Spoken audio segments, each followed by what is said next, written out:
Fala aí, concurseiro, professor Jean Valnei na área. Boa noite a todos. Olha só, como eu tinha prometido, como eu já, aliás, venho cumprindo, prometido não, venho cumprindo, né? Toda vez que eu estou trabalhando aqui no Objetivo, Direitos Humanos, focado aí na banca IDECAN, focado aí na PPCE, eu estou fazendo o seguinte, eu estou pegando e tratando de cada um tratado, ou seja, cada aula minha, eu só estou falando de um tratado. Para a gente tentar, a minha ideia aqui é a gente ter um foco maior num determinado tratado e assim a gente terminar exaurindo o tratado. A gente terminar ali tendo uma maior absorção de informações sobre aquele ponto específico do edital. E eu sempre estou pedindo para que vocês mandem para mim mensagens, para saber se está legal dessa forma. E eu quero agradecer, primeiramente, aí a todo mundo que mandou mensagem dizendo que dessa forma tá muito bom, tá muito legal. O pessoal aí tá gostando mesmo, assim, de coração, muito obrigado mesmo. E hoje vamos tratar de mais um tratado, né? Vamos tratar de mais um tratado. Hoje eu quero trabalhar com você as regras de Mandela. As regras da ONU sobre o tratamento de presos. Eu quero dizer para você uma coisa. Apesar de ter o nome Regras de Mandela, primeiro são sugestões.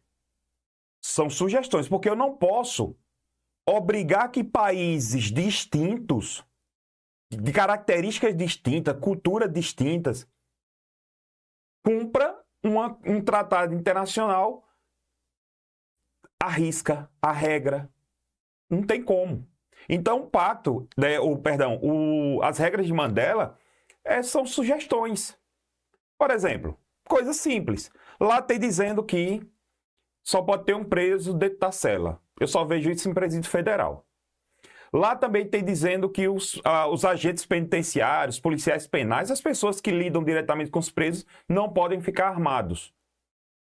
Eu conheço presídios, eu tenho colegas meus que são agentes penitenciários, que eu fui até perguntar, por curiosidade mesmo. Eu mandei mensagem para eles, eu tive muitos alunos nesse tempo todo dando aula, então alguns se tornaram mais próximos. Então eu mandei mensagem para alguns, e eles disseram, não, professor, a gente aqui trabalha com a arma. A gente fica com a arma, mesmo tendo contato com o preso. Não é dele que ele inventar de pegar, tomar a nossa arma. Entendeu? Mas a ideia dessa regra, dizer que é questão de rebelião e tudo mais, mas é o risco, meu irmão, é o risco da profissão. Beleza? Vamos lá, vamos trabalhar. Vocês vão ver que muitas questões terminam falando sempre a mesma coisa. Trouxe questões da IDECAN também para a gente trabalhar. Olha lá, vamos começar aqui? Ele diz assim, ó, nas regras mínimas das Nações Unidas para o tratamento dos presos, estão contempladas expressamente as hipóteses em que os segregados devem ser mantidos separados por categorias, exceto uma. Homens e mulheres devem ficar detidos em estabelecimentos separados. Essa aqui é a regra. Essa aqui é a regra.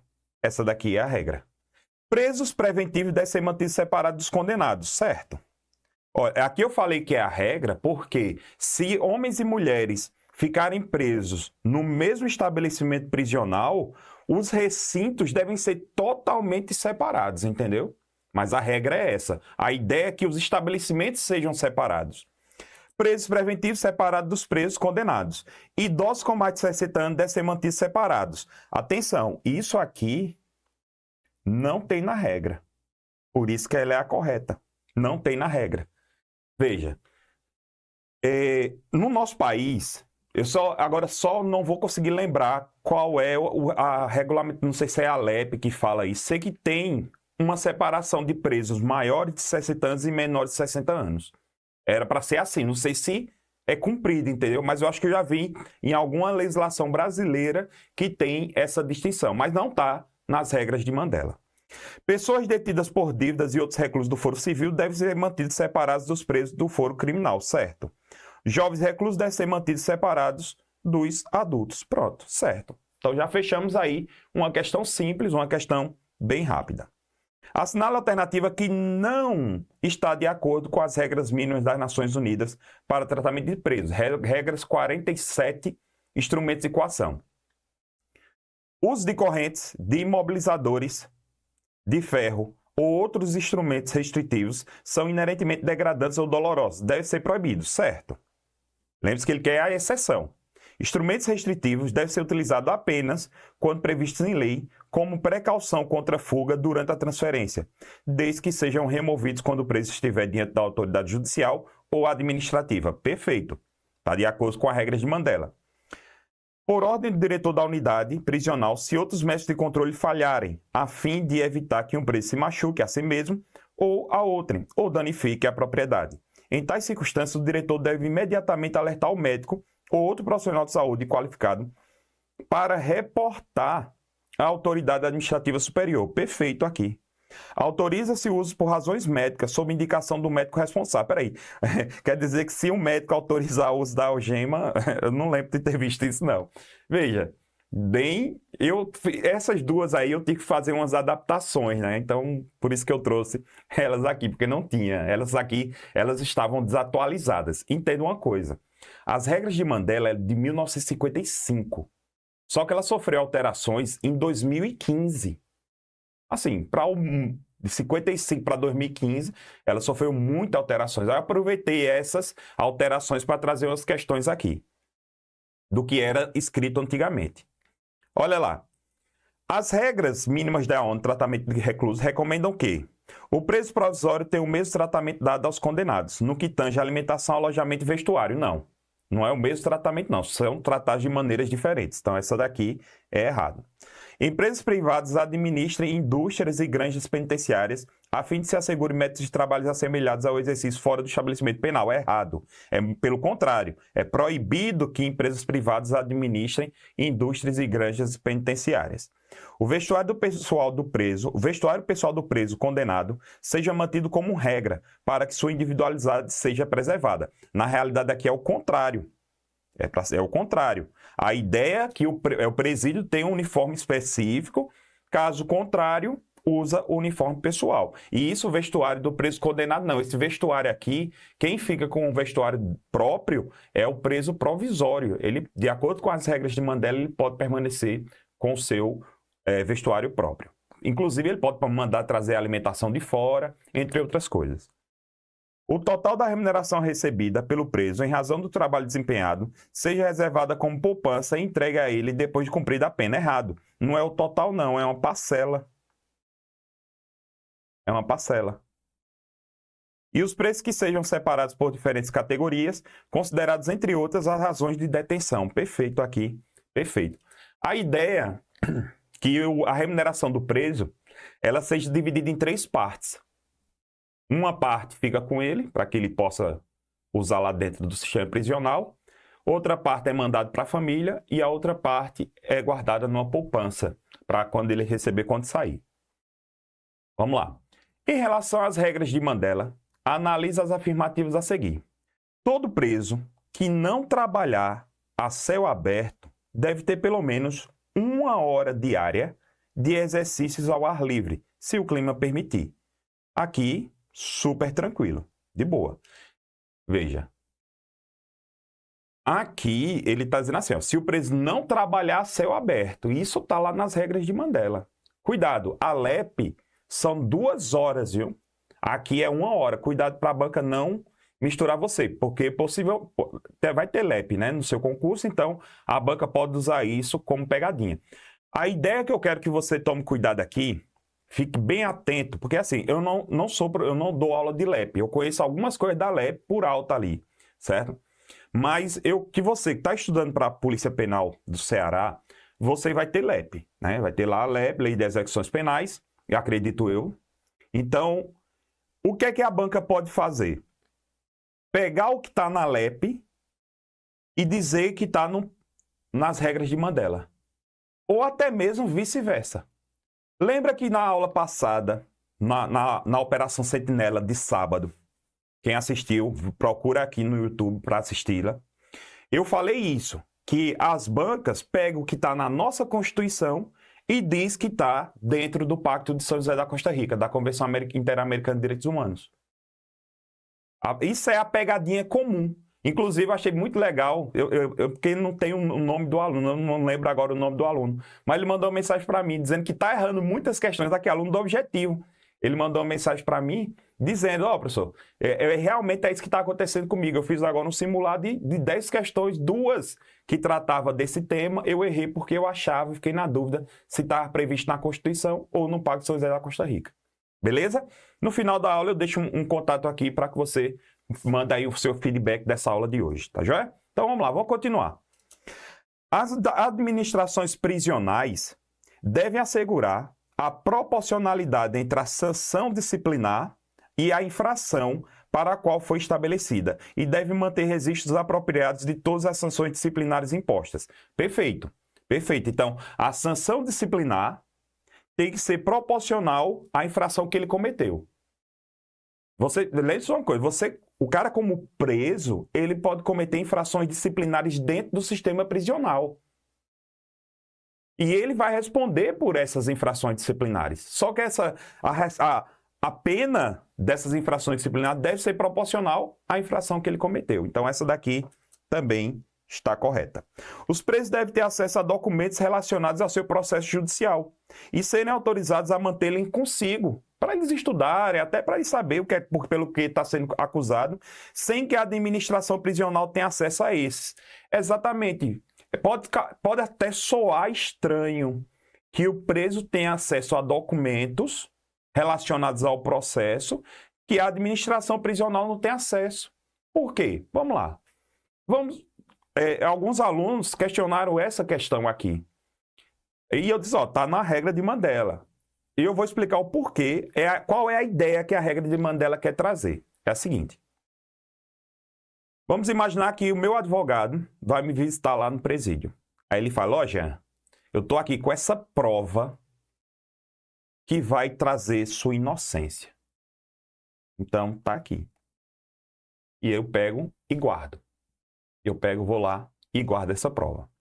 Veja, a ideia aqui é que a administração prisional não tenha conhecimento dessa prova, porque ela vai ser minha carta na manga. Até para a questão de defesa. Não tem o direito ao silêncio? Não é garantido a Constituição? Só você olhar a Constituição. Não é garantido o silêncio? Então, a ideia é essa. E quando ele fala documentos, é documentos relacionados ao processo, não é documento de identidade, CPF, não. Documentos relacionados ao processo, que ele tem direito ao sigilo. É aí onde nasce aquela ideia, sigilo, advogado e cliente. Essa é a ideia. Perfeito? Então aqui também, sou estranho se sem que a administração prisional tenha acesso, sou estranho, não vou mentir. Mas está previsto nas regras de Mandela. Então todas aqui estão corretas. Sobre as regras de Mandela, assinala a afirmativa correta. Antecede aquelas previstas no Congresso sobre a prevenção ao crime e tratamento de infratores que ocorreu em 1955. Aí você para e faz. Né? E agora? Lascou. A primeira coisa que o cara pensa, imagina só, essa primeira questão, aí tu tá lá lendo a prova. Antecedem aquelas previstas no Congresso sobre prevenção de crime e tratamento de infratores que ocorreu em... Antecede. Então quer dizer que a regra de Mandela é antes desse Congresso. Se o aluno for ligado, e eu falei isso no começo da aula, regras de Mandela, eu falei que foi de 1955 e teve uma reforma em 2015. Então, ó, não pode ser anteceder, porque é aqui, ó, foi nesse ano. Então é por isso que está errado. O aluno se assusta, né? Considera a preocupação de longa data do Mercosul pela humanização da justiça criminal e da proteção dos direitos humanos. Espera aí, Mercosul, regras de Mandela é de 55, o Mercosul, se não me falha a memória, é de 96 ou é 98. Entendeu? Aí também, aqui errado. Determinam que, a despeito da variedade das condições jurídicas, sociais e econômicas, geográficas no mundo, todas as regras devem ser sempre aplicadas em todos os lugares. Não, foi exatamente o que eu falei lá no comecinho, que eu não posso obrigar, são regras, né? Não posso obrigar. Aí, reconhecem que o sistema de justiça criminal é efetivo, justo e responsável e humano, é baseado no compromisso de salvaguardar a proteção dos direitos humanos na administração da justiça. Aí o cara faz, ufa, né? Quando o cara vê a letra D toda redondinha, toda bonitinha, o cara chega e faz... Né? Porque o cara diz, não, de certeza é essa letra D, né? Olha, só para você ter uma ideia, eu trouxe uma sacada interessante para você guardar. Olha só, eu tenho, tudo isso aí é relacionado a presos. Tudo isso aqui são regras, né? São tratados que a banca pode sair misturando. Ó. Eu tenho as regras de Tóquio. As regras de Tóquio, qual é a ideia das regras de Tóquio? A principal proposta é um direito penal humanitário buscando penas alternativas não privativas de liberdade. E as regras de Tóquio, ela faz isso. Ela traz as penas diversas da prisão. Ela trata das penas diversas da prisão, que é previsto no artigo 282 do Código de Processo Penal. Tem as regras de Mandela, que a preocupação primordial é com a dignidade do preso, bem como com a questão humanizada do sistema penal. Eu tenho também as regras de Bangkok, que são regras das Nações Unidas para tratamento de mulheres presas, bem como medidas não privativas de liberdade para mulheres infratoras.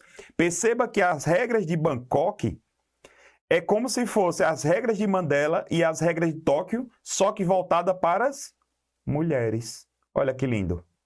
E eu tenho as regras de Pequim ou de Beijing, né? Que o pessoal, regras de beijinho, né? Aqui o foco são nos adolescentes, né? Então, lembre-se que aqui as regras, olha que interessante. As regras de Mandela são usadas como subsidiária nas regras de Bangkok e também nas regras de Pequim. Perfeito?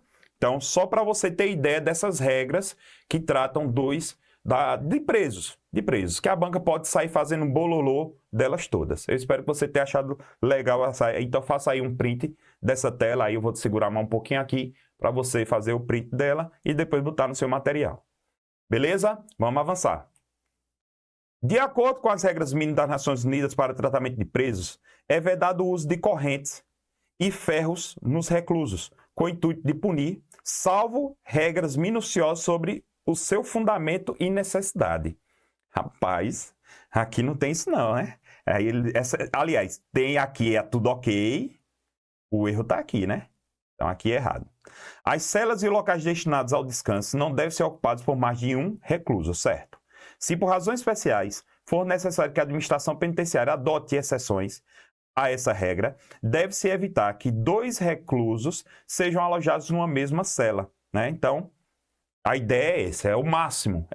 Então, aqui, letra B, né? Letra B. A hipótese de pena de redução de alimentação. Não há. Deixa eu dizer uma coisa para você. As regras de Mandela sofreu a última alteração em 2015. Só que antes de 2015, ela sofreu alterações por volta dos anos 90. 94, foi 96, foi nessa anos 90.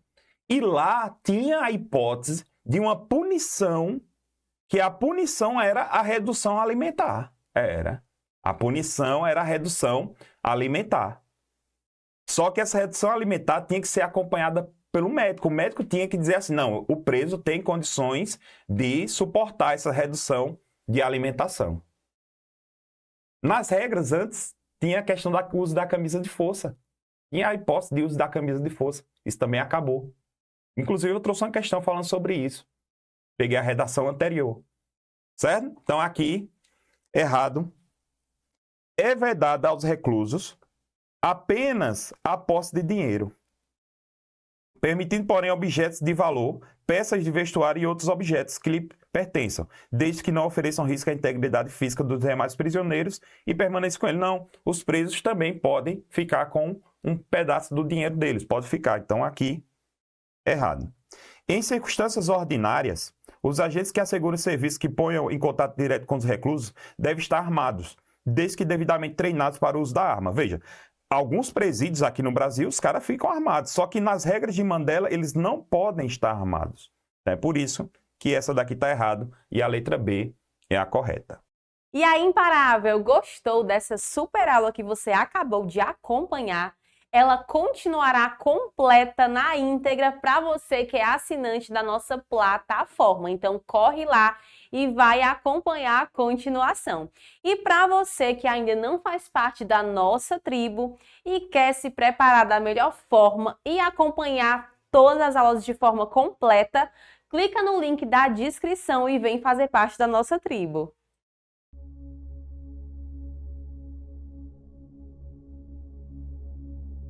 Rapaz, é uma sensação única.